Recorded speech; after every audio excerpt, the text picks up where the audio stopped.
വേനൽ മഴയെ തുടർന്നുണ്ടായ ശക്തമായ കാറ്റിൽ കോതമംഗലത്തിന്റെ വിവിധ പ്രദേശങ്ങളിൽ ലക്ഷങ്ങളുടെ നാശനഷ്ടം. കോതമംഗലം കോഴിപ്പള്ളി ബൈപ്പാസ് റോഡിൽ തണൽ മരങ്ങൾ റോഡിൽ വീണ് ഗതാഗതം തടസ്സപ്പെട്ടു. ശക്തമായ കാറ്റിനെ തുടർന്ന് കോട്ടപ്പടി പഞ്ചായത്ത് കാര്യാലയത്തിന്റെ മേൽക്കൂര തകർന്നു വീണു.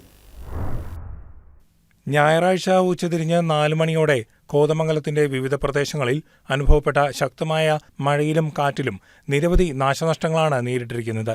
കോഴിപ്പള്ളി ബൈപ്പാസിൽ ശക്തമായ കാറ്റിനെ തുടർന്ന് വൃക്ഷങ്ങളുടെ ചില്ലകൾ വീണ് ഗതാഗതം തടസ്സപ്പെട്ടു. ബൈപ്പാസിലെ റോഡരികിൽ നിന്നിരുന്ന തണൽ മരങ്ങൾ മിക്കതിന്റെയും ചില്ലകൾ ഒടിഞ്ഞു വീണു. പലതും റോഡിന് കുറുകെ വീഴുകയും പിന്നീട് നാട്ടുകാർ ഇവ റോഡരികിലേക്ക് നീക്കിയിടുകയുമായിരുന്നു.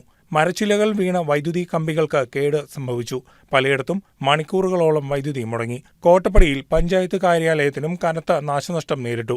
ശക്തമായി വീശിയടിച്ച കാറ്റിൽ പഞ്ചായത്ത് കാര്യാലയത്തിന്റെ 2ാം നിലയിലുള്ള ഷീറ്റ് കൊണ്ട് നിർമ്മിച്ച മേൽക്കൂര തകർന്നു വീണു. കാര്യാലയത്തിന്റെ മുൻവശത്തെ മേൽക്കൂരയും ബോർഡും ഒപ്പം തകർന്നു.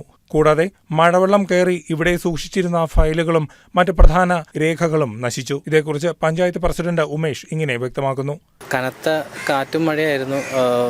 പഞ്ചായത്തിൻ്റെ 3ാം നിലയിലുള്ള റൂഫ് കാറ്റിൽ മൊത്തത്തിൽ പൊളിഞ്ഞാടി ഈ പോർച്ചിൻ്റെ മേളിലേക്ക് മറിഞ്ഞാടുകയും ഏറ്റവും ടോപ്പിലുള്ള റെക്കോർഡ് റൂം കംപ്ലീറ്റ് വെള്ളം കയറി നനഞ്ഞ് ഫയലുകളൊക്കെ നനഞ്ഞ് നാശനഷ്ടം സംഭവിച്ചേക്കാണ്.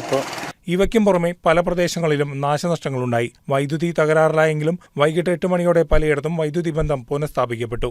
ചൊവ്വാഴ്ച വരെ വേനൽ മഴയ്ക്കൊപ്പം ശക്തമായ കാറ്റും അനുഭവപ്പെടുമെന്നാണ് കാലാവസ്ഥാ നിരീക്ഷണ കേന്ദ്രങ്ങളിൽ നിന്നുള്ള അറിയിപ്പ്.